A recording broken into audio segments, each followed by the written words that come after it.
And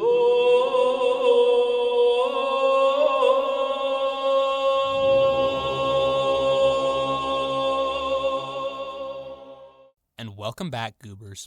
Today we'll be continuing our discussion about Franconian notation, this time focusing on the second school of his teachings, ligatures. This is quite possibly the most brain-dead and confounding part of this whole endeavor, but on the bright side, if you can do this, you've already triumphed over the belly of the whale. So I'm going to reiterate what I said the last time. I've got you, and we're going to make it through this step by step.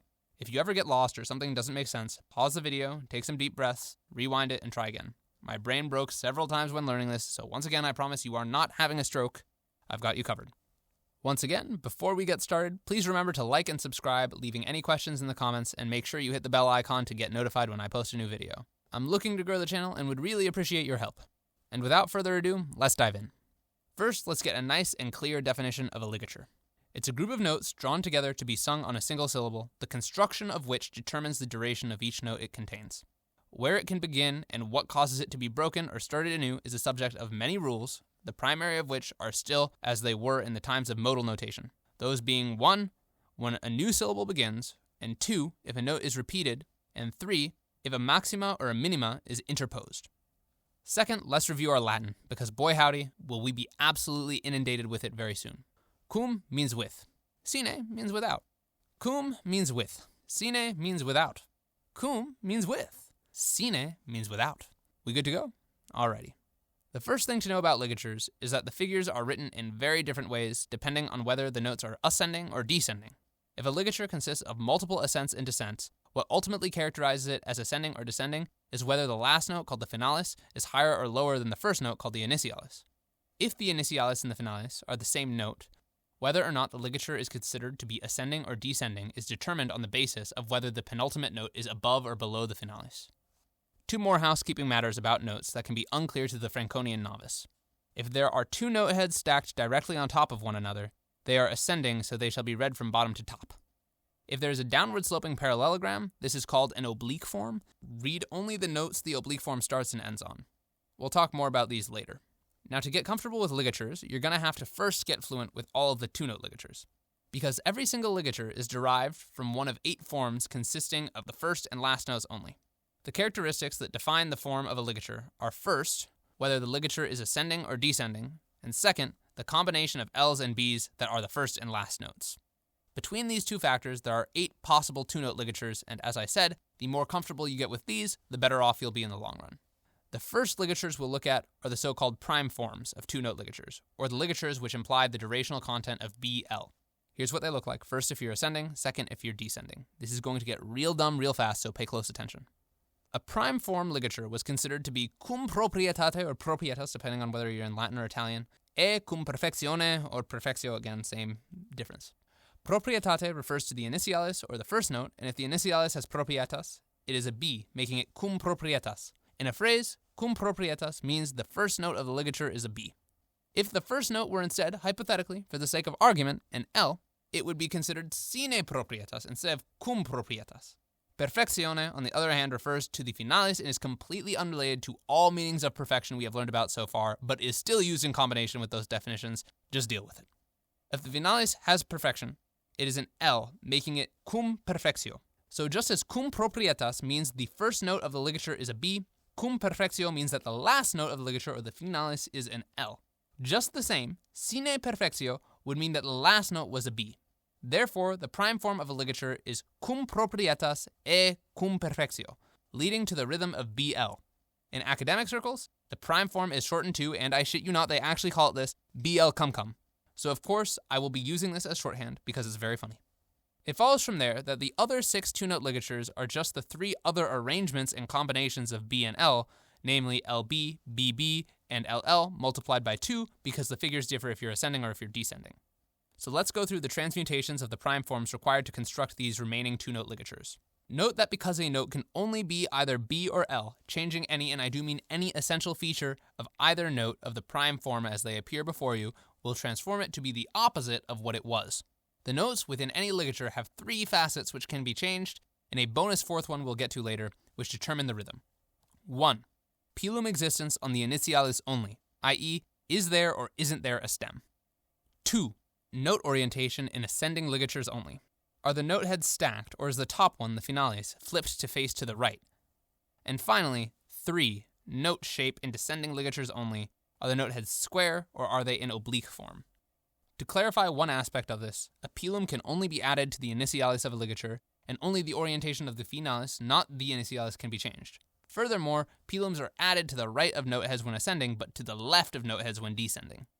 At this point, the rules and exceptions to the rules are already overwhelming, so I'll remind you of this fact that grounds us all in this endeavor. For each note in a 2-note ligature, there is only one component aspect for it that is changeable, because whether or not a note's value is B or L is indeed a binary matter. With this in mind, another interpretation of the construction principles that I just listed, which some people find more helpful, is to memorize the following. An ascending initialis is modifiable only by a pilum to the right, an ascending finalis is modifiable only by orienting it to the right. A descending initialis is only modifiable by a pilum to its left, and lastly, the descending finalis is modifiable only by changing the note's shape from square to oblique. The uber-stupid thing, however, that this perspective reveals is that whether any one facet of ligature construction indicates cum or sine for either proprietas or perfectio can change on the basis of whether the ligature is ascending or descending. So let's break this down. I know it's confusing as hell, but don't worry, I'm taking care of you. If we return to our prime forms, which by definition have a B in the initialis and an L in the finalis, we can state that when ascending, any initialis without a pilum is a B. Adding a pilum to that would make it an L. For the ascending finalis, we can similarly declare that any finalis that faces left is an L. So let's experiment with mixing and matching the building blocks of ligatures in their ascending forms to see if we can't create the remaining 3 ascending 2-note ligatures. If we leave the finalis the same as its prime form and simply change the one modifiable aspect of the ascending initialis by adding a pilum to its left, the initialis would become the opposite of its former self, meaning that the species is now L, making the ligature have the rhythm of LL. Because the length of the initialis has changed, the ligature would now be considered to lack proprietas, meaning that the ligature's name would be sine proprietas e cum perfectio, or LL sine cum for short. All clear? Moving on.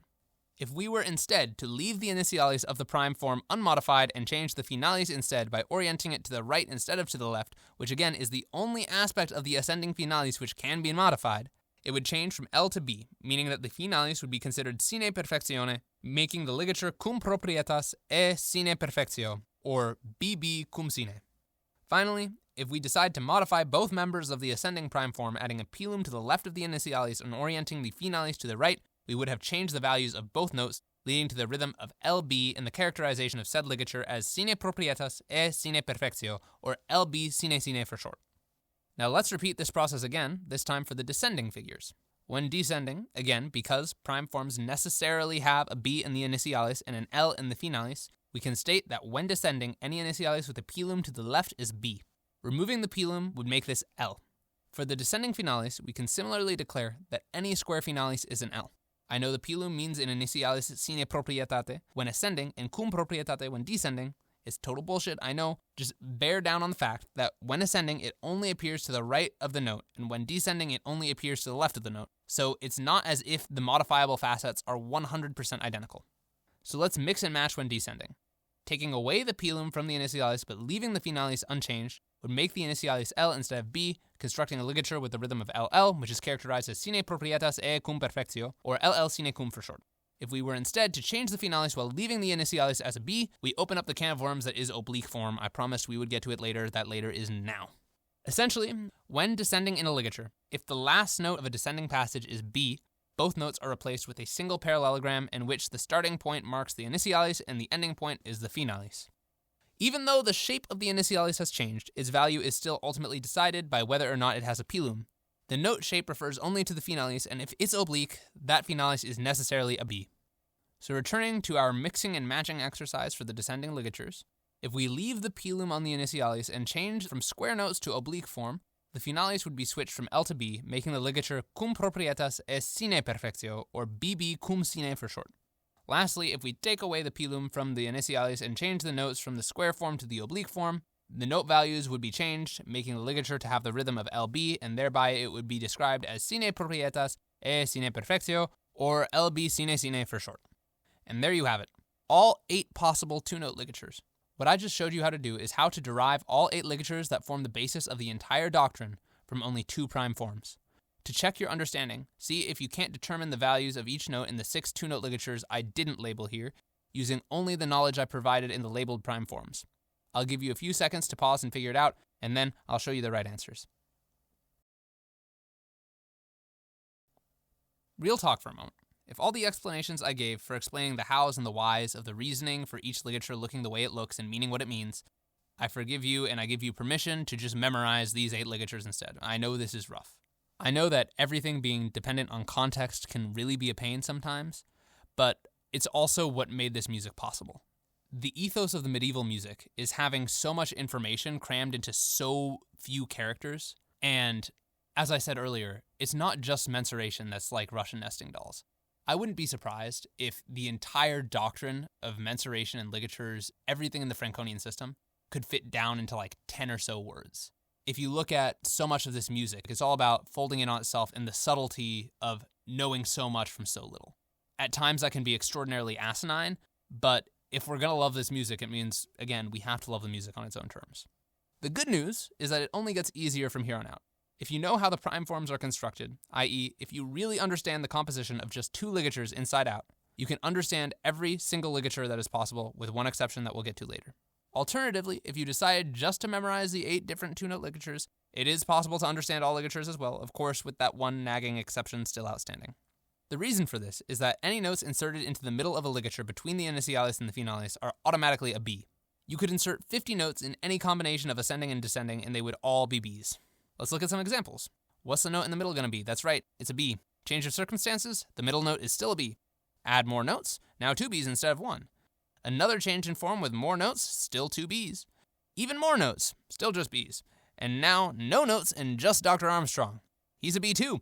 What about renowned and beloved musicologist Dr. Epstein? You guessed it, he's also a B. What about when they're together? Ah, 2 Bs, isn't that sweet? And what if we interpose Mr. Yeast? Is he a B too? No.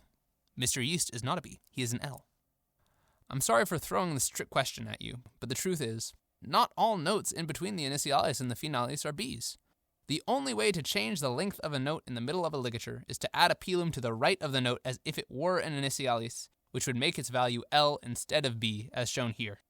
Furthermore, no matter how many notes are inserted into the ligature, and regardless of the manner in which they are inserted, the value of the initialis and the finalis are still determined on the basis of the above rules for 2-note ligatures as if all the notes in the middle didn't exist.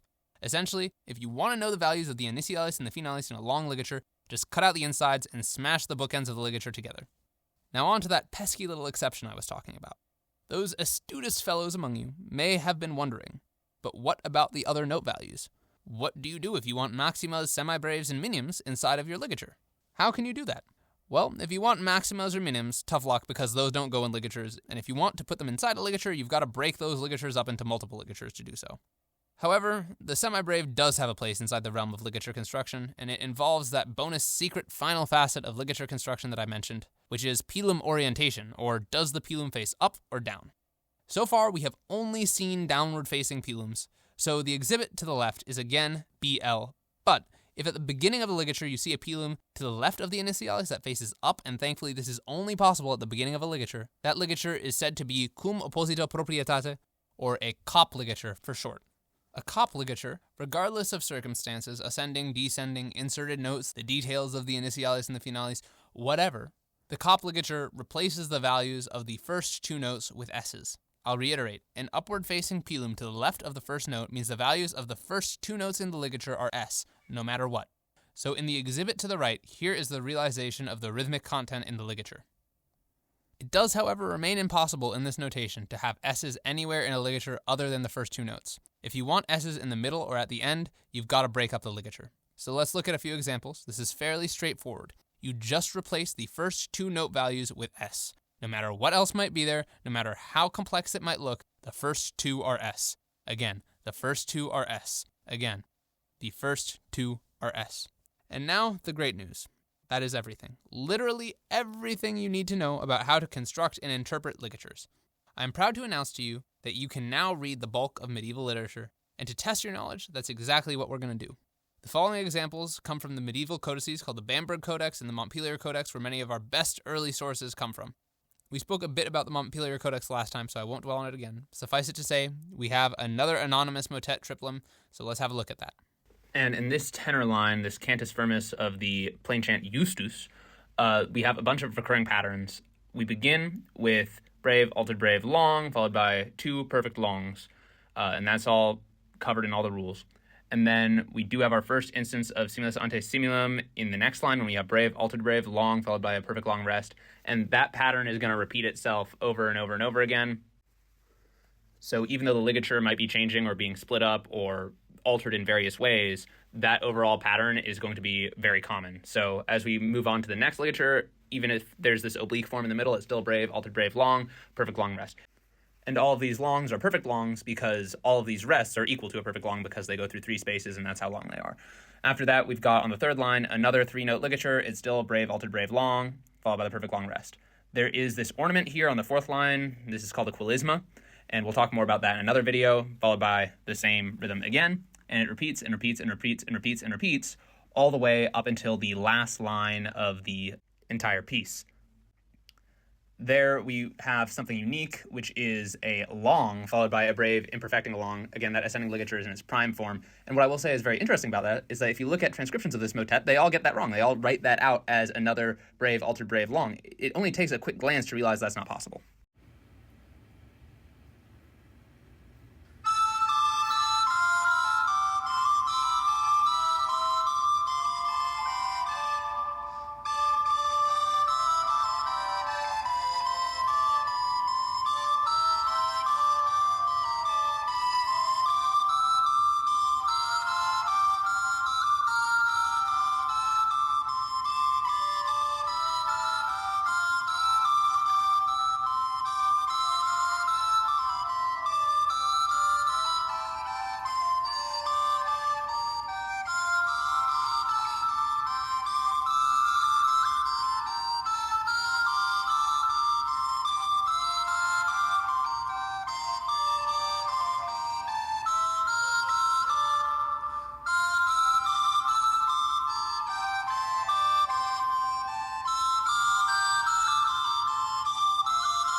And now for the Bamberg Codex. Oh, the Bamberg Codex!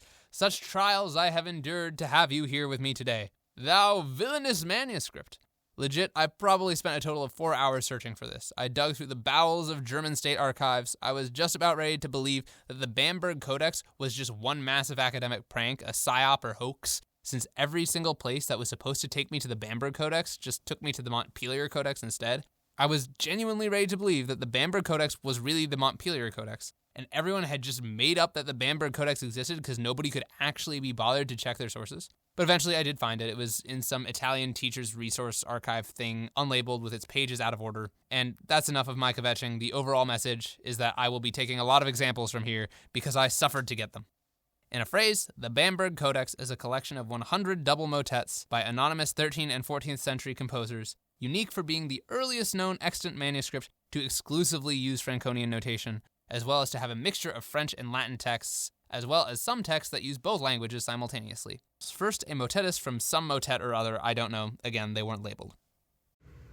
In the interest of time, I'm not going to explain my analysis, but it's on screen. I encourage you to pause the video and look through it so that everything makes sense. Looking back at these examples, it's interesting that those monster ligatures appear so rarely in the actual literature. It seems to me that many of the most difficult concepts in this field appear almost exclusively, but not completely, inside theoretical treatises. With that said, that's all from me today. I'm really proud of you for pulling through this one. It's all mostly downhill from here, and I do hope you join me again next time to finish our conversation about Franconian notation and to elaborate on some of the final innovations of the system and its transition into white mensural notation as the Ars Antiqua transitioned into the Ars Nova. Bye!